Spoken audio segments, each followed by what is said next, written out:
திமுகவுடைய முறை வணக்கம். தினமலரின் தலைப்புச் செய்திகள்.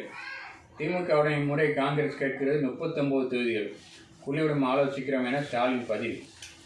நேரடி தற்கால் டிக்கெட் பெற விரைவில் வருகிறது ஓடிபி. இருமல் மருந்து நிறுவனத்தின் உரிமையாளர் சொத்து முடக்கம். சென்னை நிகர்நிலை பல்கலைக்கழகங்களுக்கு தன்னாட்சி அதிகாரம். தனியார் பள்ளிகளுக்கு கட்டணம் விடுவிப்பு.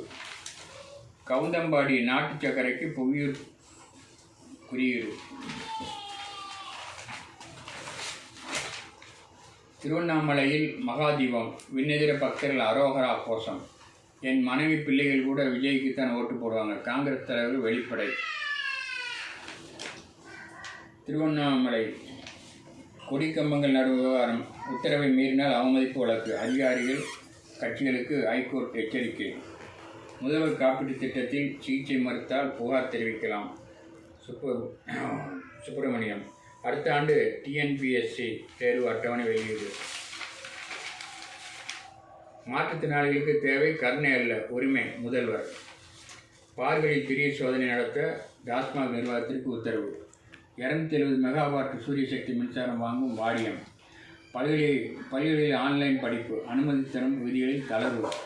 முறைகேடு நடந்தால் லஞ்ச ஒழிப்பு துறையில் பிடித்து கொடுத்து விடுவேன். வேளாண் வணிகத்துறை கமிஷனர் எச்சரிக்கை. யூட்டன் அடித்தது டிட்வா புயல். 9ஆம் தேதி வரை மழை தொடர வாய்ப்பு. பாஜக கூட்டணியா அல்லது தாவேகாவா? அமித்ஷா முடிவுக்காக காத்திருக்கும் பன்னீர். 10 லட்சம் மாணவர்களுக்கு லேப்டாப் ஏமாற்று வேலை. நயினார் நாகேந்திரன். விசிக மாவட்ட செயலாளர்கள் பட்டியல் டிசம்பர் 6 வெளியீடு. திருமாவளவன். திமுக அரசு மீது அதிமுக குற்றச்சாட்டு. ராஜ்யசபாவில் தமிழக எம்பிக்கள் அமளி. பழனிசாமிக்கு பதிலடி தரும் வகையில் கோவையில் தாவேகா மண்டல மாநாடு. செங்கோட்டையன். ரேஷன் கடைக்கு சொந்த கட்டிடம். தேர்தலால் எம்எல்ஏக்கள் அழுத்தம். வரும் 7ஆம் தேதி உள்துறை அமைச்சர் தமிழகம் வருகை. திமுகவில் இருந்த திமுக மாஜி சின்னசாமி எம்எல்ஏ. தேர்தலுக்காக லஞ்சமா? பொங்கல் பரிசு ரூபாய் 5000. நயினார் நாகேந்திரன்.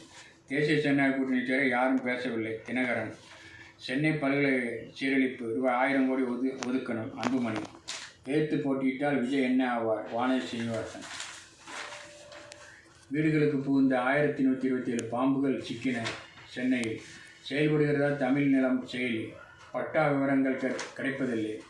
பசுமை தமிழகம் இயக்கம் வாயிலாக ரூபாய் 224 கோடி பண விதைகள் நடவு. ஒய்எஸ்ஆர் கரைசல் வீட்டிலேயே தயாரிக்கலாம். இளையராஜா பாடல் விவகாரம். தயாரிப்பாளர் மனு தள்ளுபடி.